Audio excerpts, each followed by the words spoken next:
Well, hello. I was going to do this video for my daughter. My daughter asked me to do this video. And this is how we're starting her mealworm colony. So I have these tubs that I just bought from the store. They're the throwaway type. And I cut these little holes in them and used a hot glue gun to just glue under the fabric and on top of the fabric this really thin chiffon type fabric. And the reason we use this fabric is so that no little grain beetles or pests, little moths, can get into where the oats are. So that keeps it fresh longer. So the first thing we do is once a day, we'll come in here and we open the bin that has the mealworms in it. So as you can see, there's a bunch of little mini orange peels. We found that the mealworms really love the orange peels. They like to eat the pith inside the peel. And so we have little orange peels. Then we have just a little plastic container full of these little gel beads. They're like Orbeez with a little water in the bottom. You can get them in the craft section. And they're a lot cheaper. If you buy them in the craft section, you get a huge bag of them. And I actually have a bag right here, so just a couple bucks, and just a pinch of these little balls turns into a huge amount of these. And we just keep them in there in this tub. This is not for the mealworms to get into. This is just to keep the humidity inside the tub elevated a little bit. And then under that we have a cuttle bone, which you can see along the edge of the cuttle bone that was smooth. And they've actually been eating the cuttle bone. So that puts the cuttle bone from the calcium into their digestive tracts.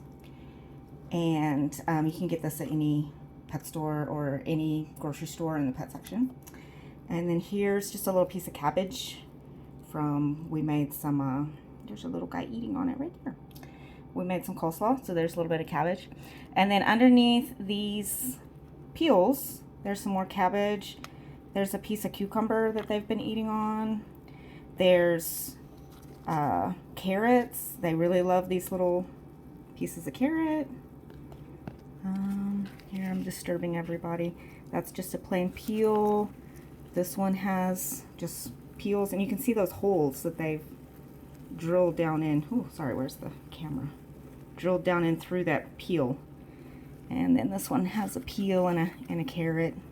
And that's just, and you can see how many are in here eating these carrots. That's just to give them moisture. If they don't have enough moisture before they go into their pupa stage, they'll die before they turn into beetles. So that's just to give them moisture and to gut load them before we feed them to the reptiles. Now here's a little pupa who has, here's a mealworm, whoops, who has turned into a pupa right there. So, I don't know, I don't think I can get very close. It's going to be blurry. But they shed their little exoskeleton and they molt into a pupa. So I'm going to set him aside. And I'm going to look and see, are there any more little pupas in here? So this is just a drink cup that I cut a hole in the middle. And that is a drink cup lid, sorry. That's just to put the oranges, the bits of cucumber. They love cucumber, but the cucumber's wet, and that creates mold. So this just lets the wet ingredients sit on there, and they'll climb up through that hole in the middle. It doesn't seem to bother them, and it works really well to try to keep their substrate dry. Because if the oats get wet or really damp, then they start to mold, and you don't want mold. Okay, there's another pupa right there. So I'm going to pull him out and set him aside. And I kind of just do that. I take everything out. Take out these orange peels. This has a little slice of orange in there for them, but I don't want to put the orange directly against the oats because I don't want it to mold. A couple of weeks ago I had a large problem with mold in the oats, and I had to take everybody out, and it took about an hour, and I don't want to do that again. So I had gotten too many vegetables in here, and it had gotten just a little bit too wet. So I just go ahead and I take everybody out. And I take out the cuttle bone, And then you can kind of sort through it. You don't have to do this every day. There's another one. You don't, like I said, you don't have to do this every single day. Maybe 2-3 times a week. You just kind of want to sift through. Usually the pupas will be on the top because they do come to the top to molt into their pupa stage. But if they feel movement around them, they'll go ahead and they'll wiggle themselves back down into the oats. So that's kind of why there's a dead one. So if you find a dead one, you just want to pick it out and get rid of it. So that one goes in the trash. And so this is oats, and I have a little bit of, this one is pupating, or at least it started pupating. I don't know if he'll finish. He might be dead. But you don't, I mean, you want to have oats, and I put a little bit. There's another pupa. I put just a tiny little handful. Oh no, where'd he go? I put a tiny little handful of cat food in there. I don't put a ton because I don't want them to have a huge amount of protein. But they do need some protein. You can use fish flakes that have protein in them. I have found that the mealworms really love the fish flakes. Like, it's the first thing that gets eaten. You go in here and you put fish flakes, and then you can't find any. After a couple of days, they're all gone. So the pupa really like, the mealworms really like to eat the fish flakes. Okay, so we went through, pulled out some of the pupas. So I'm going to go ahead and put the cuddle foam back in here with the little tub of the water gel crystals. And like I said, that's just to keep humidity going. That is not for them to drink out of. The fresh fruit and vegetables are for them to drink out of, not the water crystals. Oops, we lost a little water crystal over here.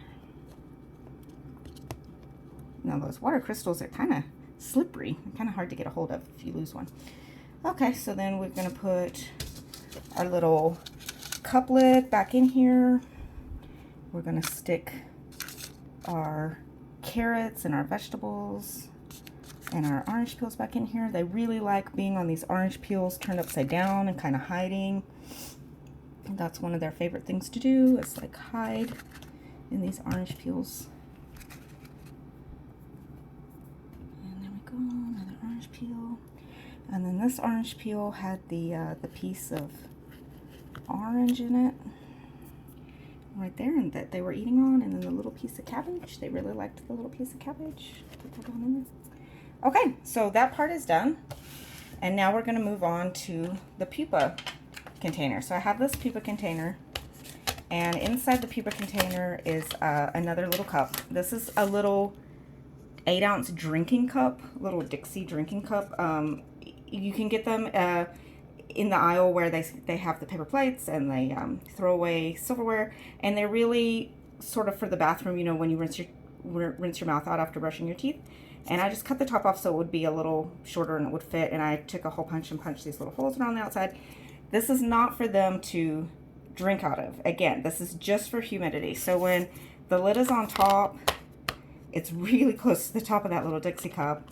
So these little holes just allow the humidity out into the container. And the reason I have humidity in all of these containers is because I live in a very dry climate. So the humidity in the house, especially in the winter, is about 20%.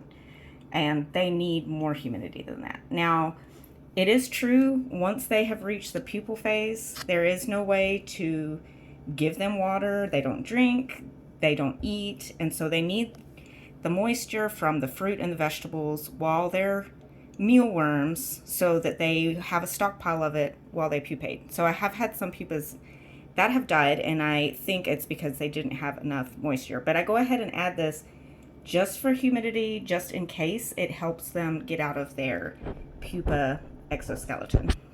So I have the pupas that I just collected out of the mealworms. So let me gather them up over here off screen. So here are the little pupas, and I'm just going to dump them in here along the edge. I make sure that the pupas don't get in the cup. I don't want them wet. I don't want them molding or drowning. And so there we go. So they were sitting on top of the lid for the other container, so I'm going to put that on there now. And this is my washing machine. It's like a little station I use. Okay, so now we're gonna look in here, and I don't know if you can see that little guy wiggling right there. Let me see if I can get in close. Whoa, that was super fast zooming. Okay, so you can see this guy little wiggling. He's come out of his shell. This guy's working on it. He's coming out of his shell. Let's see, are there any others? This guy's just kind of wriggling around. He's one of the new ones. Okay, there's a lot of pupa in here. We actually had 70, I'm gonna zoom out now. We actually counted, we had 70 pupas in one day. We collected 70 pupas, which is crazy. Crazy, huge amount of pupas for one day. And then, so this is our pupa bin. So we have a couple of beetles in there that we're gonna move. And then this is our beetle bin, which this is super small setup. So as the colony grows, we just started the colony a couple of weeks ago. So as it grows, we're gonna have to upgrade to larger bins. But this is what I had at the time. And since we don't have a huge reptile collection, we kind of wanted to keep the colony kind of on the small side. But we'll probably end up upgrading these bins just because they're small. So this is the beetle bin. So inside the beetle bin, I have, again, the piece of cabbage that they've kind of been munching on. And that was from last night. And then I have these cut toilet paper rolls. So you can see, here, I'll zoom in for you. You can see underneath the toilet paper rolls, oh look, there's a guy, he was clinging to the underside. There's these little beetles. So they have carrot, let's see what's under here. Carrot and cucumber, and there's another guy clinging to the little thing. And there's a brand new one. So he went in there, this one, the dark one's been in there a while, and that light colored one, he went in there last night. And here's another new one, went in there last night.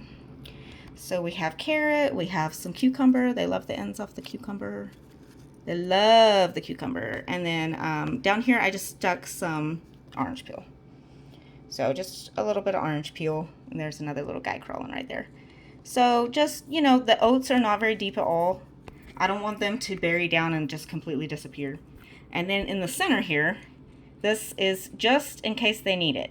I don't think that they'll drink. I don't think that they drink from like gel, but I put it in here, just a teeny tiny, it's the bottom of a bottle, the underside of a bottle, and these gel crystals that I smashed up.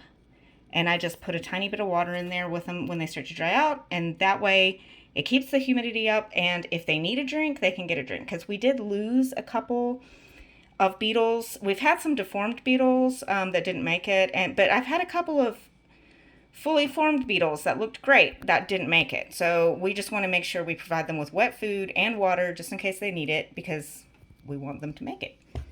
But you can see them kind of, here, we'll zoom in again. Can see them kind of moving around in here. There's one. And they're just looking for hiding places. They like it in the dark. They don't like being disturbed. There's one eating the cucumber, saying, hey, what you doing? Put my house back. Okay, I'll put your house back. Okay, so when we have that done, what we do is we'll take these little tweezers that we have. They're just tweezers you would use to tweeze with, I guess. And you were going to pick up the little beetle here very, very gently.